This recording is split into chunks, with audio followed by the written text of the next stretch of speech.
UFOs are real, burgeoning, and not going away. I am your intrepid host, L.A. Marzulli. Welcome to another episode of UFO Update, and I think you'll find this one interesting. And before we get into it, here's a word from our trusted sponsor. Hey folks, Peggy's been using these products and she absolutely loves them. Double check the cleaning products in your home because new research suggests they might be slowly poisoning you. A study involving 30 cleaning products revealed they could release hundreds of hazardous compounds into the air. This is why we are cleaning our home with these amazing cleaning supplies. Folks, they are incredible. These cleaning products revolutionize Peggy's and cleaning routine. I wish I could say I was involved in that, but not really. And helped ensure a safer, healthier living environment for myself and my family. Prioritize the health and safety of your home and get a 60-day risk-free trial by visiting www.discountcleansupply.com. Once again, discountcleansupply.com, or simply by clicking the link down below. Folks, you won't regret it. I'm here with an old friend of mine, Dr. Gregory Reed. I first met, I can call him Greg, many, many years ago. It was the first time Russ Dizdar and I were, I think we were in St. Louis. Yes. when we met. And there were actually three witches. Do you remember that? There were three witches. I do remember that. Yeah, three witches that came in and sat. And I'm up speaking, and I've got this, all of a sudden, I have a splitting headache. And my Lord tells me, stop what you're doing and pray. And of course, this was maybe the second or third time I had spoken publicly. And I didn't heed the Holy Spirit's suggestion. And I plowed through it. And since then, I have learned a very painful lesson. When there are people in the audience like that, you take it. We, speakers, we take authority. They don't. Right. They don't take authority. We take authority over that in Jesus' name. And years later, Russ and I were at another conference, and there was a woman sitting in the audience with her head down like this and a hoodie on, and she was sending stuff. And I got up and I began to speak. And having learned my lesson in St. Louis, I stopped what I was doing and said, there's someone here that's sending stuff, and I began to pray. She got up and left the room. Mm-hmm. So, it's like, okay, I get that. But, I miss Russ. I know you miss him too. Absolutely. He was a good friend and a battle buddy. But you sent me some pictures, and John Adam can start putting those up on the screen. Tell us the backstory. So how did you go about seeing these things? Where were you? What time of day was it? Give us the backstory, and we'll be showing those as you speak. Go ahead. Yeah, absolutely. It was about a week ago. We're just out taking a walk. Nice balmy El Paso afternoon. I looked up in the sky and I saw what looked like, every once in a while you find a random balloon floating by. Mm-hmm. I looked at it, I thought, that looks like a balloon, but it looks like a rather large balloon. And then it started to change shape. It started to fold in on itself and then unfold. I thought, well, that's a pretty complex balloon. I don't know what this is about. And at some point I thought, I better start rolling some pictures here because this is not a balloon.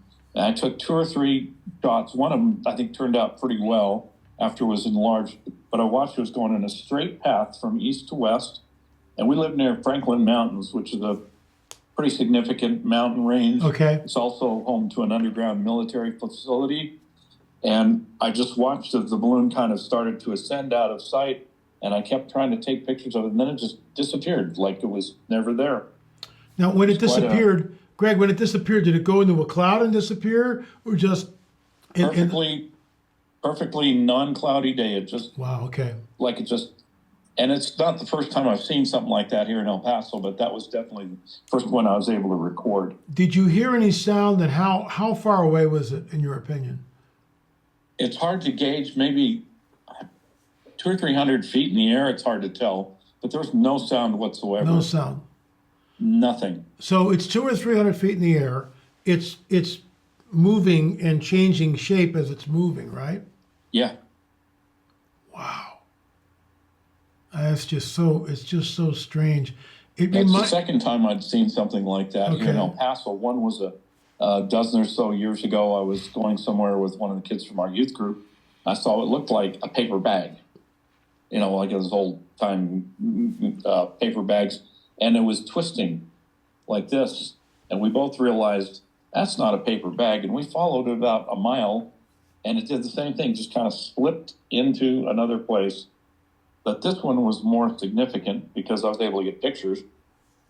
But it's actually the third encounter. Back somewhere around 1990, I was driving through Buckeye, Arizona with my nephew, and it was like 4 o'clock in the morning. And we were just trying to get to his mom's place, and I looked and I said, look, there's a Venus coming up over the horizon. He goes, wow, that's really bright. And then he said, Uncle Greg, I think Venus is moving. Oh boy. Thing coming really close, and we literally stopped the car. I got out my video camera, and we are almost in a panic because this thing is flying right overhead. It was a ginormous triangle-shaped craft with lights on all 3 points, and it was circling like this.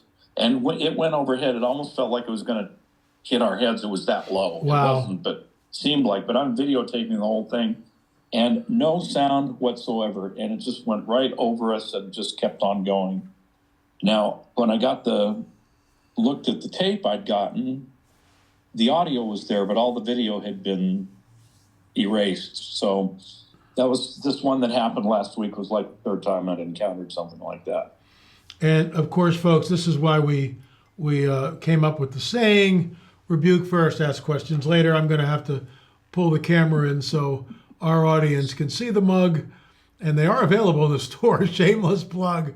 But, Greg, and I tell my audience this all the time, when we see anything like this, rebuke first, ask questions later. Absolutely. And that's what we need to do. But let's go back to the recent sighting that you had, because this was, this is pretty interesting. What did you experience mentally, physically, while you were watching this thing? Anything at all? Nothing out of the ordinary. Okay.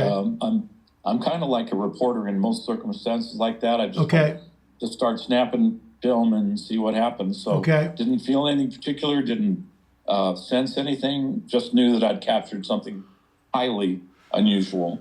Now, when this thing began to shapeshift, for lack of a better word, could it have been a plastic bag? I mean, the first thing at the bunker was going to say, oh, it's just a big plastic trash bag. In your words, how would you defend that? Well, it wasn't. If it was a plastic bag, it would have been either white or it would have been black. This was like silver metallic, and it would fold in, and then it would unfold like that, almost like a snake. And the one picture, I can't see it on my side, but the one picture, it almost looks like some sort of serpentine sort of creature. And no way it was a plastic bag. First of all, it was so high up that I would have known. We get plastic bags here all the time. Matter of fact, the saying here is we know it's spring because all of the trees have Walmart bags attached to them. Okay. So, but this was definitely not a plastic anything. It almost was organic. I thought at first maybe it was some sort of military something, but it was just it mutated too much to be anything of a solid thing that I would be familiar with. I'll give you the last word, but before you take that, it just seems like we're in a window of time that's becoming unprecedented. We're getting reports more now than ever before of people having encounters, seeing things, a lot of close encounters of the first kind, some sort of an object very far away. But we are getting from time to time close encounters of a second kind, where the craft is very, very close. So I'll give you the last word, and thanks so much for coming on the record. Great to see you, and take it away. Yeah, good to see you too. Yeah, it was one of those things that, I'm not unfamiliar, as you know, with the supernatural, with the demonic. It's been part of my calling since I was a kid. But I was very much aware that we're in a time. I don't take all of the rumors that I hear about CERN seriously, but I think there's enough there that I really believe they're just opening up doors and portals that are allowing things like this to come through. And if I were to guess, I'd say this was something of that nature. Now, let me stop you right there, because I did something on TikTok about that. We got 2.4 million views, and then the fact checkers came in and told us that nothing to see here. CERN's not opening up a gateway or a portal. My rebuttal of that, of course, is okay, so CERN's not doing that. Why have a statue of Shiva in your courtyard? And Shiva is the destroyer. So, I mean, that was gifted allegedly by the Indian government. But why have a destroyer of worlds in your courtyard? What are you trying to say? And then, of course, we've got that very, very bizarre, what's the word I'm looking for? Dedication, where the guy in a goat's head, comes down, and it's a whole ritualistic pagan type deal. Oh, we were just making fun. Really?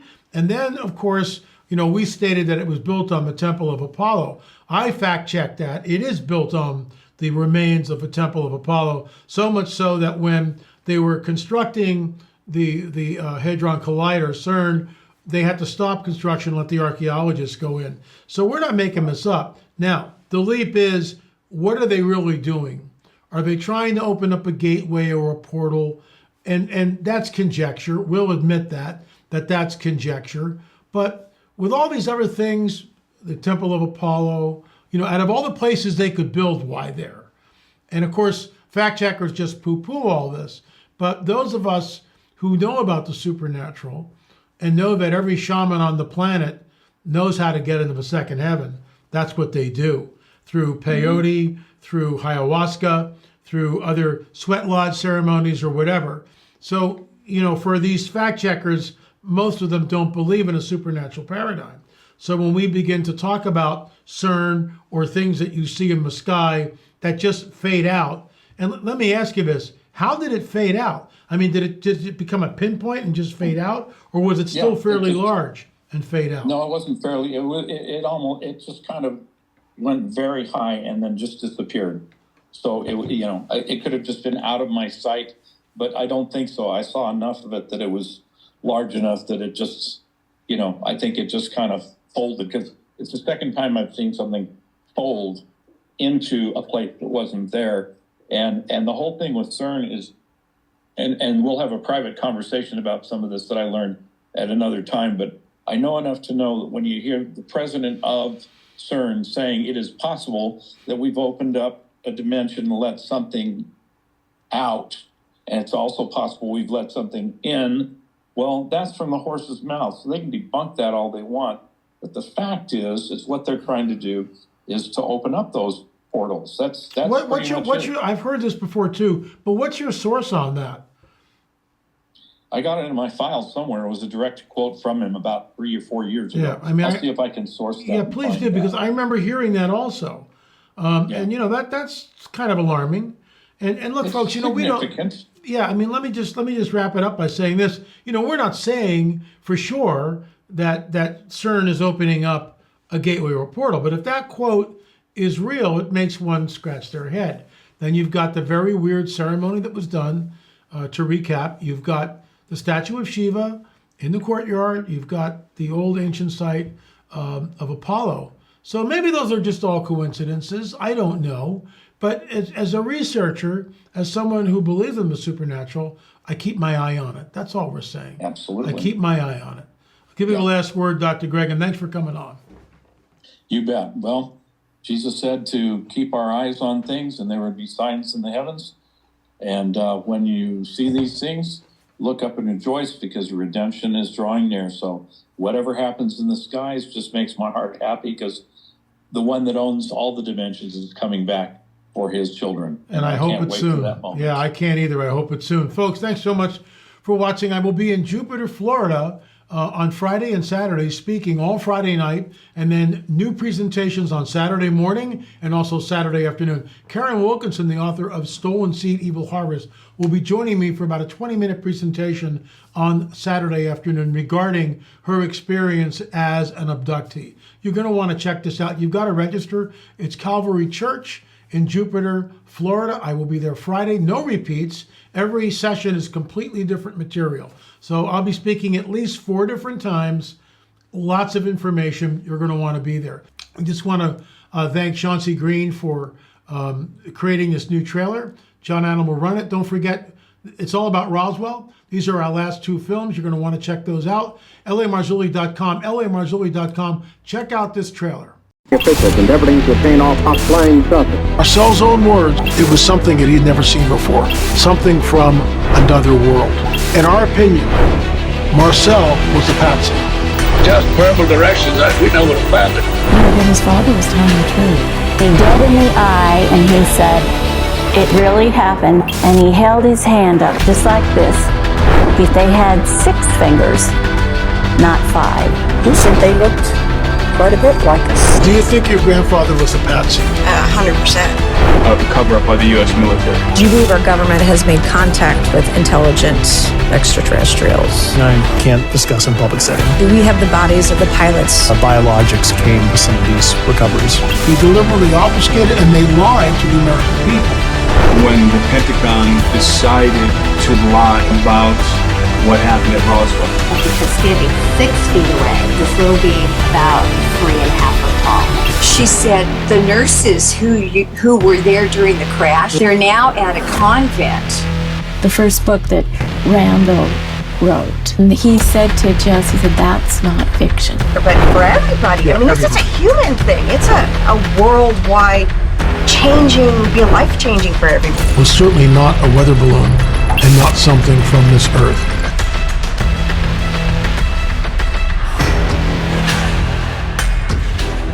You know, folks, you can check that out. Go to our website, marzulli.com.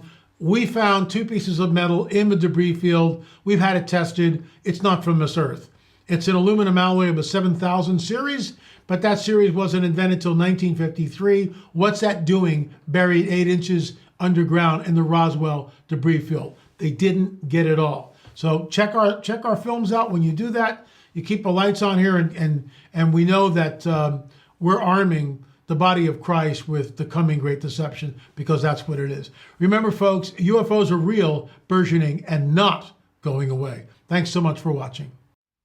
Hey folks, I have a special announcement. We just opened up a new website. It's called RoswellRevisited.com. RoswellRevisited.com. I want to thank Chauncey Green for getting that set up for it. Please go there and check it out. We've got a deal for you. We really do. Both of these incredible DVDs. This is real investigative journalism. RoswellRevisited.com. Go check it out now. And we've got a special deal for both of these 2 DVDs, and I think you'll find it interesting. By the way, when you guys buy the DVDs from us or watch on our streaming station, you help keep the lights on here and keep us moving the ball further down the court. UFOs are real, burgeoning, and not going away. RoswellRevisited.com, RoswellRevisited.com. And before I go, I want to give a shout out to Gil Zimmerman, because Gil and I worked on this film, and I think it's the best 2 films we've ever created in our entire time together and in the entire UFO film series. 9 and 10 will be coming out very shortly. More about that soon. Meantime, RoswellRevisited.com. Thanks so much.